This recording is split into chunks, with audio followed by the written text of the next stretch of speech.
when you have a dream, and the dream isn't something you dream and then it happens. The dream is something you never knew was going to come into your life.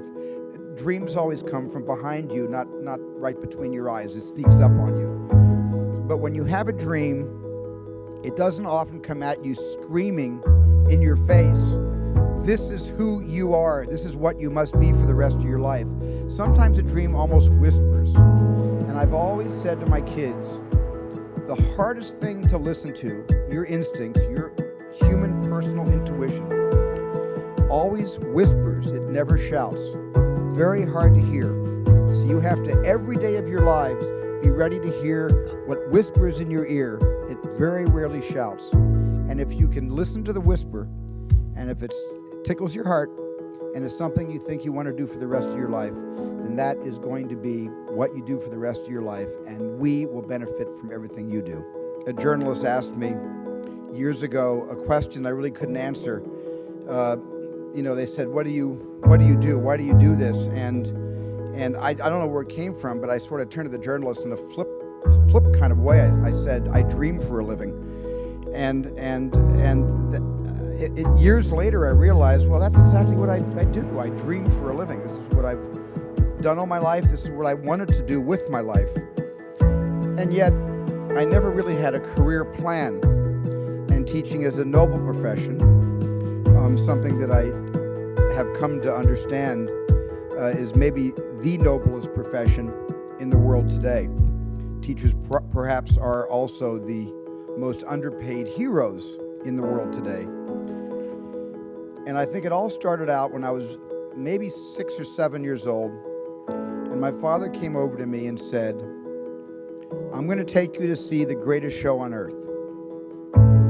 And when you promise a 6, 7, 8-year-old young boy that you're about to see the greatest show on earth, I couldn't have been more excited. My father explained there were going to be lion tamers and circus acts. There were going to be clowns and trapeze artists. And I was absolutely delighted. And I looked forward to this for a week. And suddenly I realized that my father had lied to me and had betrayed me and had taken me to a circus that wasn't a circus.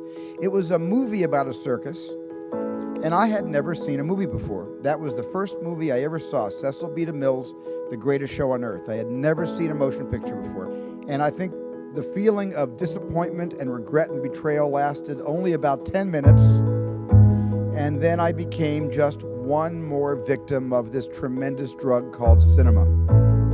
And that's how it began. And that's how I became a director. And the first time I sensed that an audience was kind of agreeing with my choice of profession was when I was a Boy Scout, and I went out for the photography merit badge, and I wanted to, and the requirement in the merit badge simply said you have to tell a picture with still photographs. Our still camera broke. I went to the scoutmaster. I said, can I tell a story with our home movie camera? He said yes, to fulfill the requirements for the merit badge. And so we all brought our cowboy suits out, and I made this little Western movie and showed it to the Boy Scout troop on a Friday night when we had a meeting, and they went ballistic. They were screaming and clapping and laughing, both with and at the movie. I didn't care. It was a response. And the response set me on fire. It absolutely set me on fire, and I never wanted to live without some kind of affirmation, some kind of collective feedback. And maybe that's why my early movies were all about you. My early movies were all soliciting you, making you my partners, thinking about you behind the camera, thinking what would turn you on, what would get you excited, what would make you laugh, what would make you scream. How could I create suspense out of whole cloth when that darn shark never worked?